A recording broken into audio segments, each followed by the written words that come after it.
வணக்கம். செய்திகளை பார்ப்பதற்கு முன்பாக தலைப்புச் செய்திகளை பார்க்கலாம்.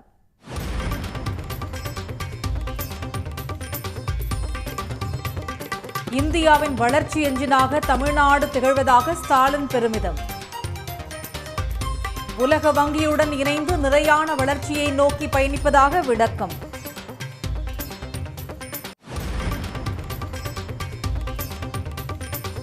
கட்டாய கல்வி உரிமைச் சட்டத்தில் தமிழ்நாட்டுக்கான நிதியை ஒதுக்க ஒன்றிய அரசுக்கு உத்தரவு. தேசிய கல்விக் கொள்கைக்கான நிதியுடன் இதை தொடர்புபடுத்தக்கூடாது என்றும் அறிவுறுத்தல். சென்னையில் அடையாறு, கிண்டி, கோயம்பேடு உள்ளிட்ட இடங்களில் பலத்த மழை.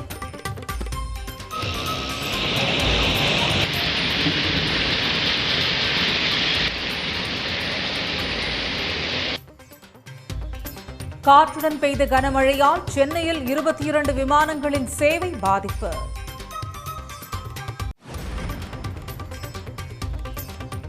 ஈரோடு, தாளவாடி, கமுதி, கோபி உள்ளிட்ட இடங்களில் கனமழை.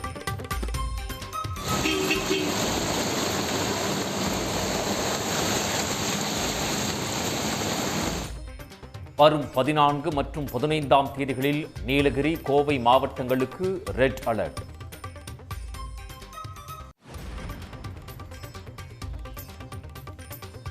பாமகவில் வழக்கறிஞர் சமூக நீதி பேரவை தலைவர் பதவியில் இருந்து பாலு நீக்கம். மாவட்ட நிர்வாகிகளையும் ராமதாஸ் அதிரடியாக மாற்றுவதால் சமரச முயற்சியில் பின்னடைவு.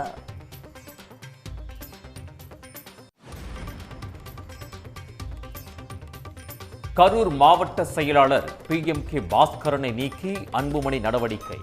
10 மாவட்டங்களில் பாமக பொதுக்குழு கூட்டம் நடைபெறும் என்றும் அறிவிப்பு.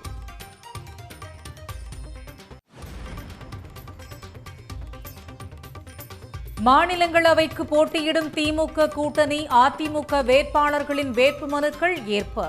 சுயேட்சைகளின் மனுக்கள் நிராகரிக்கப்பட்டதால் கமல் உள்ளிட்ட 6 பேரும் போட்டியின்றி எம்பிக்களாக தேர்வு.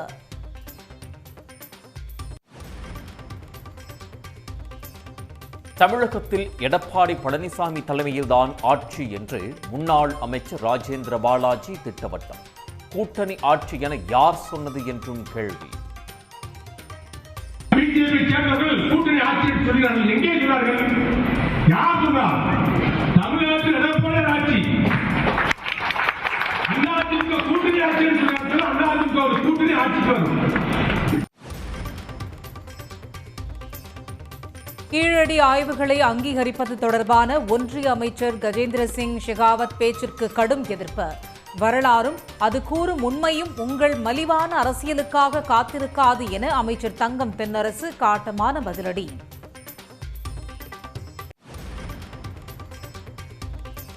சென்னை திருவொற்றியூரில் வாடகைக்கு இருந்த இடத்தை போலி ஆவணங்கள் மூலம் அபகரிக்க முயற்சி. பாஜக வடசென்னை கிழக்கு மாவட்ட மகளிரணி செயலாளரை கைது செய்தது காவல்துறை.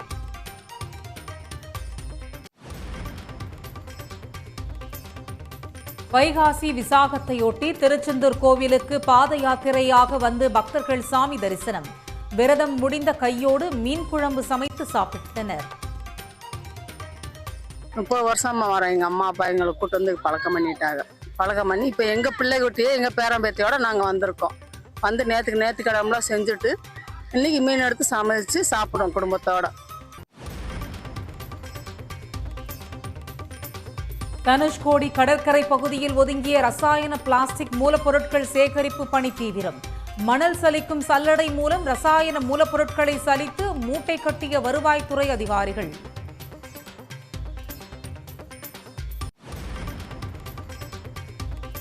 திருப்பூரில் கந்துவட்டி கொடுமை என பாதிக்கப்பட்ட நபர் காவல் ஆணையர் அலுவலகத்தில் புகார். நிலப்பத்திரங்களை மீட்டுத் தர வேண்டும் என வலியுறுத்தல்.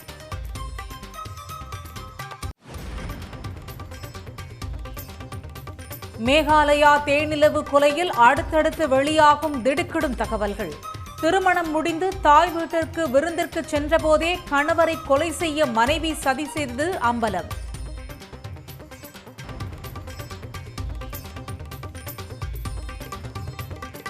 ராஜஸ்தானில் பனாஸ் ஆற்றில் குளித்துக் கொண்டிருந்த 8 இளைஞர்கள் நீரில் மூழ்கி உயிரிழப்பு. ஆற்றின் ஆழமான பகுதிக்கு சென்றதால் விபரீதம். மேலும் 3 பேருக்கு மருத்துவமனையில் சிகிச்சை.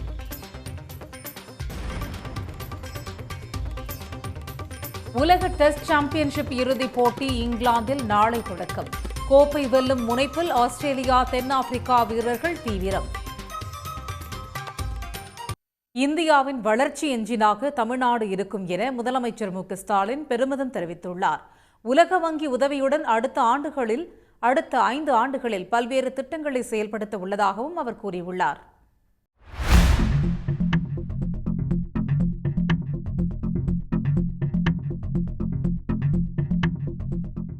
சென்னை தரமணியில் உலக வங்கி சார்பில் அமைக்கப்பட்டுள்ள நவீன உலகளாவிய வணிக மையத்தை முதலமைச்சர் மு க ஸ்டாலின் திறந்து வைத்தார். அதன்பின் பேசிய அவர், உலக வங்கியுடன் தமிழ்நாடு அரசின் உறவு 1971ஆம் ஆண்டு தொடங்கியதாகவும் உலக வங்கியுடனான வணிக உறவு பல நட்புகளை கொடுத்துள்ளதாகவும் கூறினார்.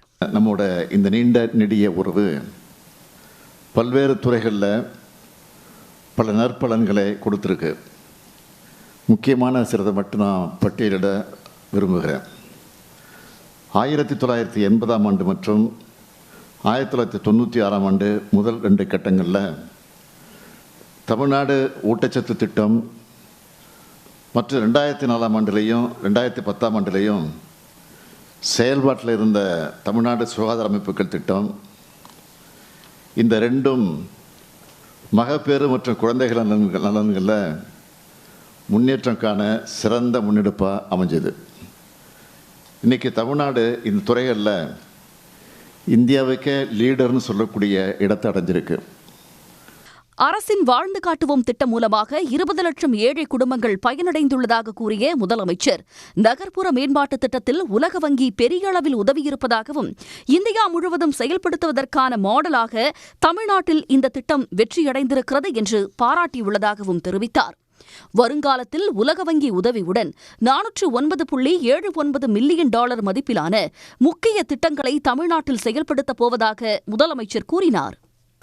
உலக வங்கி உதவியோட 409.79 மில்லியன் டாலர் மதிப்பிலான முக்கியமான சில திட்டங்களை தமிழ்நாட்டில் செயல்படுத்த போகிறோம். முதலாவதாக விசேஃப் எனும் தமிழ்நாடு மகளிர் வேலைவாய்ப்பு மற்றும் பாதுகாப்பு திட்டம். $1 டிரில்லியன் பொருளாதார தடையும்னா அது பெண்களோட பங்களிப்பு இல்லாமல் முடியவே முடியாது. தமிழ்நாட்டு பொருளாதாரத்தின் முதுகெலும்பே பெண்கள் தான். விவசாயம் அல்லாத வளர்ந்து வரும் துறைகளில் பெண் பணியாளர்களோட எண்ணிக்கையை அதிகரிக்கிற நோக்கத்தோடு அடுத்த 5 ஆண்டுகளில் 1185 கோடி ரூபாய் மதிப்பீட்டில் உலக வங்கி உதவியோட இந்த திட்டம் செயல்படுத்தப்படுது. 9.69 விழுக்காடு பொருளாதார வளர்ச்சியுடன் இந்தியாவின் வளர்ச்சி எஞ்சினாக தமிழ்நாடுதான் இருக்கிறது என்றும் முதலமைச்சர் மு க ஸ்டாலின் பெருமிதம் தெரிவித்தார். உலக வங்கியோடு சேர்ந்து இப்படி இன்னும் பல திட்டங்களை செயல்படுத்தி தமிழ்நாட்டு மக்களோட தேவைகளை நிறைவேற்ற என்னுடைய அரசு ஆர்வமாக இருக்குது. அதுக்கு நம்முடைய பார்ட்னர்ஷிப் தொடரணும். 9.69 விழுக்காடு பொருளாதார வளர்ச்சியோட இந்தியாவின் வளர்ச்சி இன்ஜின்னா அது தமிழ்நாடு தான் இருக்கும். நீண்ட கால இலக்குகளை எட்டுவதில் ஒரு மாடல் மாநிலமாக தமிழ்நாட்டை உருவாக்க உலக வங்கியுடன் தமிழ்நாடு அரசு தொடர்ந்து இணைந்து செயல்படும் என்று கூறிய முதலமைச்சர், உலக வங்கியுடனான பயணம் புதுமை, சமூக பொருளாதார சமநிலை, நிலையான வளர்ச்சி என்ற இலக்கில் நிச்சயம் வெற்றியடையும் என்றார். 2026இல் தமிழ்நாட்டில் கூட்டணி ஆட்சி அமையும் என அமித்ஷா கூறியது தொடர்பான கேள்விக்கு அதிமுக முன்னாள் அமைச்சர் RB உதயகுமார் மழுப்பலாக பதிலளித்த நிலையில் 2026இல் எடப்பாடி பழனிசாமி தலைமையில் அதிமுக ஆட்சிதான் அமையும் என அதிமுக முன்னாள் அமைச்சர் ராஜேந்திர பாலாஜி திட்டவட்டமாக தெரிவித்துள்ளார். மேலும் கூட்டணி ஆட்சி என யார் கூறியது என்றும் ராஜேந்திர பாலாஜி கேள்வி எழுப்பியுள்ளார். கூட்டணி ஆட்சி அமைகிறாரே அமித்ஷா, அது எது உண்மை?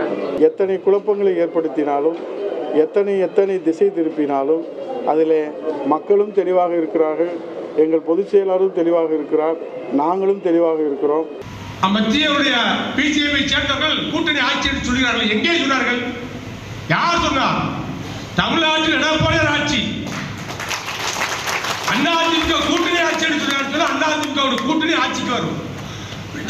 இதுதான் அர்த்தமே ஒழிய அதிமுக தலைமை எடப்பாடியார் தலைமையில் அம்மாவுடைய ஆட்சிதான் தமிழ்நாட்டில் வரும். கட்டாய கல்வி சட்டத்தின் கீழ் தமிழ்நாட்டிற்கு தர வேண்டிய நிதியை விடுவிக்க மத்திய அரசுக்கு சென்னை உயர்நீதிமன்றம் உத்தரவிட்டுள்ளது. கட்டாய கல்வி உரிமை சட்டத்தின் கீழ் தனியார் பள்ளிகளில் ஏழை மாணவர்களுக்கான 25% இடஒதுக்கீட்டுக்கான மாணவர் சேர்க்கை இந்த ஆண்டு இதுவரை தொடங்கவில்லை என கோவையைச் சேர்ந்த வே ஈஸ்வரன் என்பவர் சென்னை உயர்நீதிமன்றத்தில் மனு தாக்கல் செய்தார். உடனடியாக மாணவர் சேர்க்கையை தொடங்க தமிழ்நாடு அரசுக்கு உத்தரவிட வேண்டும் என்றும் தமது மனுவில் அவர் கோரிக்கை விடுத்திருந்தார். இந்த மனு நீதிபதிகள் ஜி சுவாமிநாதன், லட்சுமி நாராயணன் அமர்வில் விசாரணைக்கு வந்தது. அப்போது தமிழ்நாடு அரசு சார்பில் ஆஜரான கூடுதல் தலைமை வழக்கறிஞர் ரவீந்திரன், கல்வி உரிமை சட்டத்தில் 25% இடஒதுக்கீடு மாணவர்களுக்கான கல்வி கட்டணத்தில் 60% தொகையை மத்திய அரசும் 40% தொகையை மாநில அரசும் வழங்க வேண்டும் என்று விளக்கினார். கடந்த 2021ஆம் கல்வியாண்டு முதல் 2023ஆம் கல்வியாண்டு வரை மத்திய அரசு எந்த நிதியும் வழங்காமல் இருப்பதை சுட்டிக்காட்டிய அவர் 100% தொகையையும் மாநில அரசே வழங்குவதாக குறிப்பிட்டார். மாணவர்களின் கல்வியில் அக்கறை கொண்டுள்ள மாநில அரசு மத்திய அரசு நிதி ஒதுக்காவிட்டால் எடுக்க வேண்டிய நடவடிக்கைகள் என்ன என்பது குறித்து முடிவெடுக்க கடந்த மாதம் ஆலோசனை நடத்தியதாக தமிழக அரசு வழக்கறிஞர் தெரிவித்தார். மேலும் மத்திய அரசு நிதி ஒதுக்காததை எதிர்த்து உச்சநீதிமன்றத்தில் தமிழ்நாடு அரசு வழக்கு தொடர்ந்துள்ளதையும் அவர் சுட்டிக்காட்டினார்.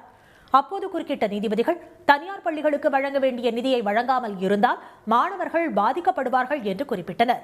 தொடர்ந்து வாதிட்ட தமிழ்நாடு அரசு கூடுதல் வழக்கறிஞர் மத்திய அரசு ஏன் நிதி ஒதுக்கவில்லை என்று நீதிமன்றம் கேள்வி எழுப்ப வேண்டும் என்றும் கேட்டுக்கொண்டார். அதை ஏற்று மத்திய அரசு நிதி ஒதுக்காமல் இருப்பது பற்றி நீதிபதிகள் கேள்வி எழுப்பினர். அனைத்து மாநிலங்களுக்கும் நிதி ஒதுக்கப்பட்டு வருவதாகவும் சில காரணங்களுக்காக தமிழ்நாட்டிற்கு நிதி ஒதுக்கப்படவில்லை என்றும் மத்திய அரசு வழக்கறிஞர் தெரிவித்தார். அப்போது குறுக்கிட்ட தமிழ்நாடு அரசு வழக்கறிஞர், மத்தியில் ஆளும் கட்சிக்கு தமிழ்நாட்டில் ஒரு எம்பி கூட இல்லை என்பதே இதற்கு காரணம் என்று கூறினார். இதையடுத்து கட்டாய கல்வி உரிமை சட்டத்தின் கீழ் 25% இடஒதுக்கீட்டு இடங்களுக்கு தமிழ்நாட்டுக்கு ஒதுக்க வேண்டிய நிதியை உடனே விடுவிக்க வேண்டும் என்று மத்திய அரசுக்கு நீதிபதிகள் உத்தரவிட்டனர். அந்த நிதியை தனியார் பள்ளிகளுக்கு உரிய முறையில் தமிழ்நாடு அரசு வழங்க வேண்டும் என்றும் தேசிய கல்விக் கொள்கைக்கான நிதியுடன் இதை தொடர்புபடுத்தக்கூடாது என்றும் அவர்கள் தங்கள் உத்தரவில் தெரிவித்தனர். சென்னை, செங்கல்பட்டு, தென்காசி, ராமநாதபுரம் உள்ளிட்ட பல்வேறு மாவட்டங்களை கோடை மழை குளிர்வித்தது. திருவண்ணாமலை, கடலூர், ராணிப்பேட்டை உள்ளிட்ட 10 மாவட்டங்களில் நாளை கனமழை பெய்யும் என வானிலை ஆய்வு மையம் எச்சரிக்கை விடுத்துள்ளது.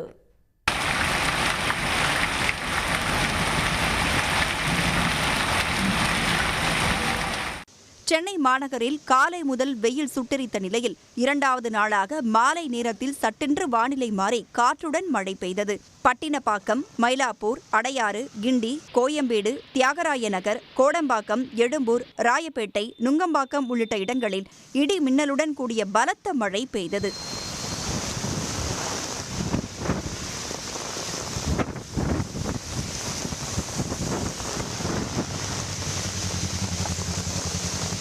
சடனாக கிளைமேட் ரொம்ப சேஞ்ச் ஆகிறதுனால நல்ல சில்னஸ் வந்துடுச்சு.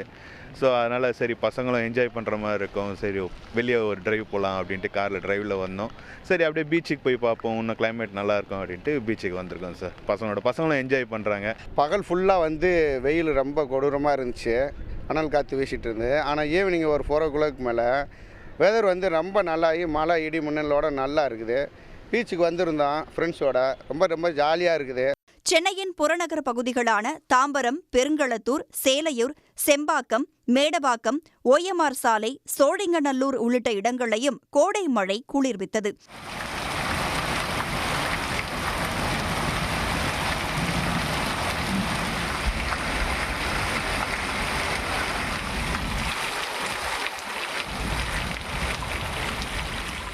காலையிலேருந்து ரொம்ப வெயிலாக தான் இருந்தது. ஈவினிங் திடீர்னு டெய்லி எப்போ 2-3 நாளாக மழை பெய்துகிட்டே இருக்குது. இடி ரொம்ப ஜாஸ்தியாக இருக்குது. இடி இருக்கிறதுனால கொஞ்சம் இதுவாக இருக்குது. சாயந்தரமாக வரும்னு நினச்சிக்கிட்டு இருந்தோம், ஆனால் இந்த அளவுக்கு வரும்னு எதிர்பார்க்கவில்லை. சரியான மழை. காலையிலேருந்து நல்ல வெயிலும் கூட இப்போ வந்து மழை, சரியான மழையாக இருக்குது. ரோடெல்லாம் ஒரே தண்ணி, போக்குவரத்து கொஞ்சம் இடையூறாக தான் இருக்குது. காற்றுடன் பெய்த கனமழையால் சென்னை விமான நிலையத்தில் 22 விமான சேவை பாதிக்கப்பட்டது. இதில் 10 விமானங்கள் தரையிறங்க முடியாமல் நீண்ட நேரம் வானில் வட்டமடித்தன. ராமநாதபுரம் மாவட்டம் கமுதி அருகே கீழராமநதி கிராமத்தில் மின்னல் தாக்கியதில் பனைமரம் தீப்பிடித்து எரிந்தது.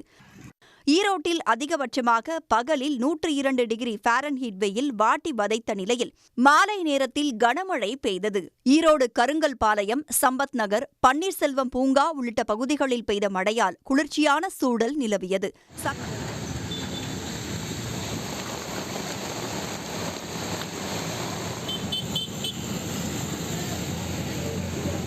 சத்தியமங்கலம் அடுத்த தாளவாடி, ஆசனூர் மலைப்பகுதிகளில் பலத்த காற்றுடன் 1 மணி நேரம் கனமழை பெய்தது.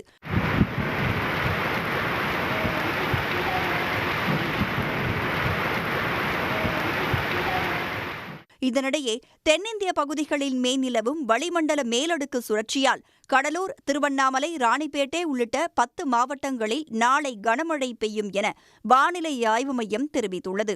வரும் 13ஆம் தேதி நெல்லை மாவட்ட மலைப்பகுதிகள், தேனி, திண்டுக்கல், தென்காசி, குமரி ஆகிய மாவட்டங்களுக்கு மிக கனமழைக்கான ஆரஞ்ச் எச்சரிக்கை விடுக்கப்பட்டுள்ளது. 14, 15ஆம் தேதிகளில் நீலகிரி மற்றும் கோவை மாவட்டங்களுக்கு அதிகனமழைக்கான சிவப்பு எச்சரிக்கை விடுக்கப்பட்டுள்ளது. பாமக நிறுவனர் ராமதாசும் அவரது மகனான அன்புமணியும் கட்சி நிர்வாகிகளை மாற்றி மாற்றி நீக்கி வருவதால் இருவருக்கும் இடையே மோதல் முற்றியுள்ளது.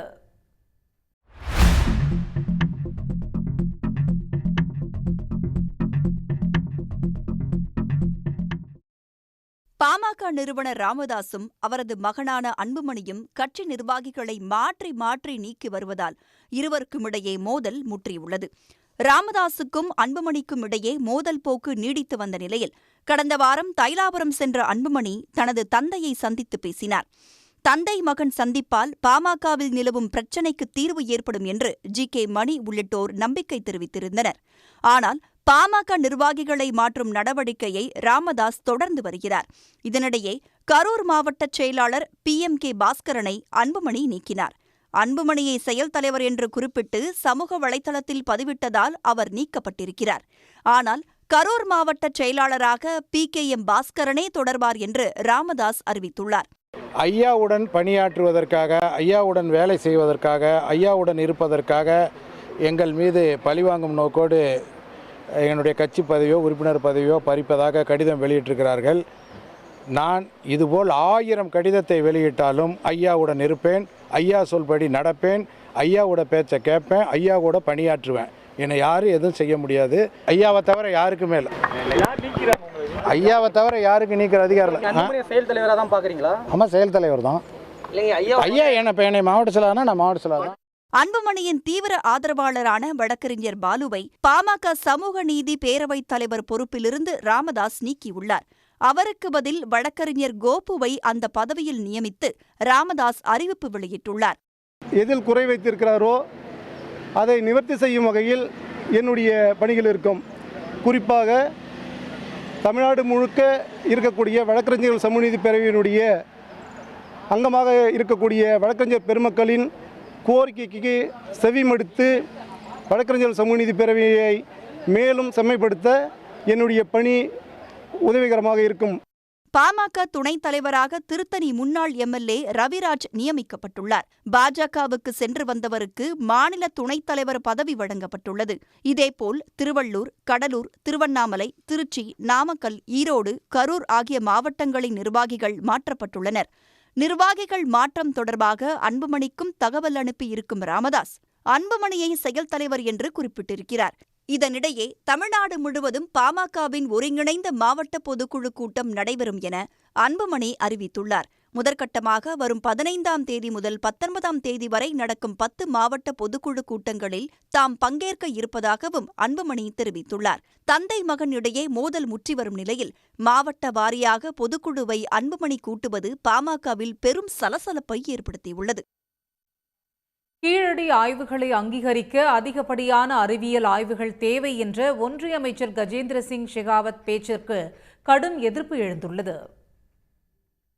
சென்னை வந்திருந்த ஒன்றிய கலாச்சாரத்துறை அமைச்சர் கஜேந்திர சிங் ஷெகாவத்திடம் கீழடி ஆய்வுகளை அங்கீகரிக்காதது குறித்து கேள்வி எழுப்பப்பட்டது. அப்போது அவற்றை அங்கீகரிக்க இன்னும் அதிகப்படியான அறிவியல் ஆய்வுகள் தேவைப்படுவதாக விளக்கமளித்தார். இது தொடர்பாக தமது எக்ஸ் பக்கத்தில் பதிவிட்டுள்ள அமைச்சர் தங்கம் தென்னரசு, முதலில் கீழடியில் ஒன்றுமே இல்லை என்றார்கள், அடுத்து ஆய்வதிகாரியை இடம் மாற்றினார்கள், அப்புறம் இனிமேல் நிதியை ஒதுக்க மாட்டோம் என்றார்கள், கடைசியாக சமர்ப்பித்த அறிக்கையை 2 ஆண்டுகள் கிடப்பில் போட்டார்கள், இப்போது வந்து ஆதாரம் போதவில்லை என்கிறார்கள் என்று குறிப்பிட்டுள்ளார். அவர்களுக்கு ஒவ்வொரு முறையும் தமிழர்களின் வரலாற்றை நிராகரிப்பது பொதுவாக இருக்கிறது, கண்டுபிடிக்கும் காரணங்கள்தான் வேறு வேறு என்று அமைச்சர் தங்கம் தென்னரசு விமர்சித்தார். விமர்சித்துள்ளார். 5350 ஆண்டுகள் பழமையானவர்கள், தொழில்நுட்பம் கொண்டவர்கள், மூத்த நாகரிகம் படைத்த முதுமக்கள் என்றெல்லாம் உலக அறிவியல் ஆய்வுகள் ஒப்புக்கொண்டாலும் ஒரே நாட்டில் இருக்கும் ஒன்றிய அரசு ஒப்புக்கொள்வதில் ஏன் இத்தனை தயக்கம் என்றும், தமிழர்களை எப்போதும் இரண்டாந்திர குடிமக்களாக வைத்திருக்க வேண்டும் என்ற தணியாத தாகத்தாலா என்றும் அவர் சரமாரி கேள்வி எழுப்பியுள்ளார். வரலாறும் அது கூறும் உண்மையும் உங்களது மலிவான அரசியலுக்காக காத்திருக்காது என குறிப்பிட்டுள்ள அமைச்சர் தங்கம் தென்னரசு, அவை மக்களுக்கானவை, மக்களிடமே சென்று சேரும் என்றும், பூனை கண்ணை மூடிக்கொண்டு விட்டால் உலகம் இருண்டுவிடுமா என்றும் காட்டமாக விமர்சித்துள்ளார். இதேபோல் கூடுதல் ஆய்வுகள் தேவை என்ற ஒன்றிய அமைச்சரின் விளக்கத்தை மதுரை தொகுதி MP சு வெங்கடேசன் விமர்சித்துள்ளார். கீழடியில் கிடைத்த மாடுகளின் எலும்புகள் ஆய்வுக்கு உட்படுத்தப்பட்டிருப்பதாகவும், ஆனால் அந்த மாட்டு கோமியம் தற்போது கிடைக்க வாய்ப்பு இல்லாததால் கூடுதல் ஆய்வும் வாய்ப்பில்லை என பதிலடி கொடுத்துள்ளார். உடனுக்குடன் செய்திகளை தெரிந்து கொள்ள சன் நியூஸ் பெல் ஐகானை கிளிக் பண்ணுங்க.